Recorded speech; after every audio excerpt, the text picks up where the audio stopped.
Yani Sandra binaktalma biki menina wakanda kani sarsar cuk mena mataka endai na nomu ni salani kaka merengona vit FM desa ngabulu karua poindi rua na FM wakanda taltunga na biki menina wakanda ni sarsar cuk mena live stream wakakina main na ni semu taltunga mena untuk biete nuna kita sarun tabunu wakena ya saya sabakara ni saya andra binak mataka tu ni singa baru buka bikenda na baka nunu binak taltunga na buku ni garabi tabi maya ya sando ngori ka baka talinga kina nuna nuna nama kitu na buku ni nonda serikali na maki mana bai singa moniti kina singa vakarumbuka ni kona e wetu tu ni singa ni loma ni madhango na ndana rongo tu ni kina na nonda serikali na maki na ulu tanga tu nonda serikali na mataka endai se ko ngor na nuku rua mahogany survey team ka tongana e serikali ngon turanga kai Richard Valembera o sabang tal tunga bikim ni kanda ni sarsar live team ber mataka endai isa yan robinaka abatango na leo ni nonda runoke ni ulu tanga ni na mataka nela nukuru mahogany survey team na oda ni nonra oda se kenda mbuno mengua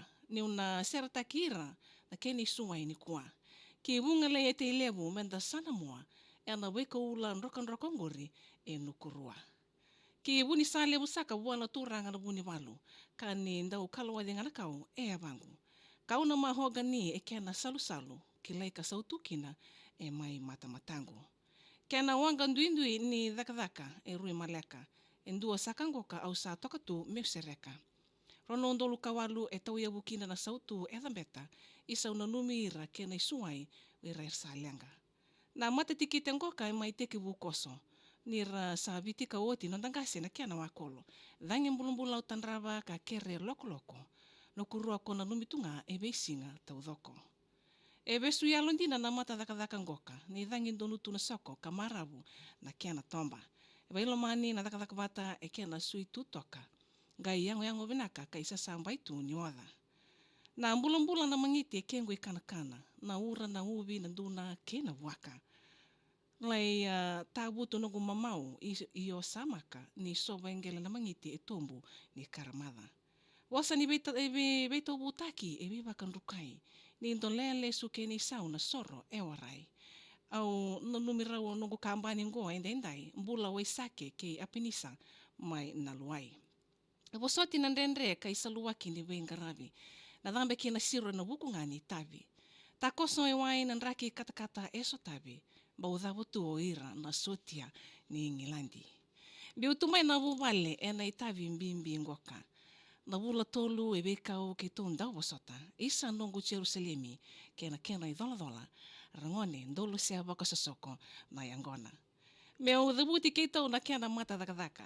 E na itavi mbimbi ndo watalaiki na kangaraba. Wakatilo tu kina nomdondela ni ya uturanga. Meo wasoti kadingo mitumbeka ni ukalawada. Lakini liuliu e rui waka matalau. Ni mamona ngai be lauti na nona i wakarau.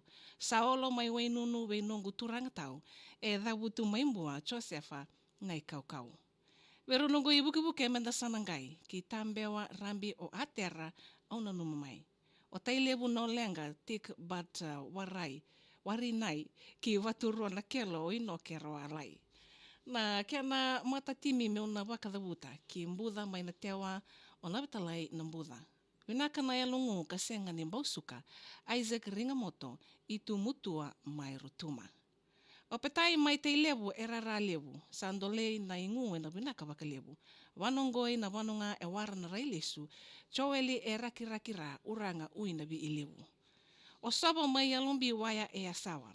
Au sa lolo mai na tumbu karkarawa. Apisai karuru no mulinga no mulanga. Jovesa roko e sabu bungalei sa maka. Paulawanga kita biuni na tangi maudhia, mai ulingala wamboma e reresia, yanu mbula li e nona vitia, kinita siri we waisake mai wainradhia. Rara na manrutiki na mai na itasiri, na koro na luai ve apinisa amini, dewa kisabu bungale e nongo partaisi, gosaka o nona kambani sa iratu vulidi. Ra tona kenan raiva sandina na imau, matokana ono ilang wacho saya suka na sau. E na lawa ra i che sonimbo e waka matalau, ke apinisa rokobu e rana mai lau.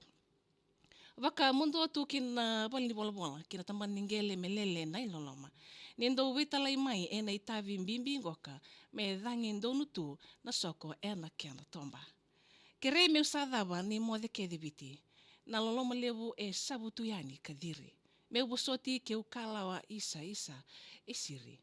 Ni mode ongona dau ni rato bulidi. Ya se kwengo rina lewe chuku ni noki ni nindaru ulu tangani serkali na makin mataka endai na nukurua mahogany survey team do sayang rabina ka bikim do ket sartalinga na lewe ni nukurua mahogany survey team bikim do tamani bengarabi ka do serta kiti ko na mataka ni kuwa ka bakatalinga kina banunu ibina ka tene no buku ni ngarabi tabi na mataka dai sa amna bali sartalinga bikim ni no kanda na buku ni no ni sar sar lai bitik mai o sa banunu ibina taltunga no buku ni bitabi so kana na bengarabi chikina na mataka ni kuwa bak mimbinta sa taltunga mai na weekend na loma ni mada wa na makatalting mai non daru serkali na maki na loma ni mada ko tumai ena sing moniti ena ve mama ni diwa sema tinga mai na no ni salika kambar ko na VTFM Dios sanga bulu karua poindi rua na FM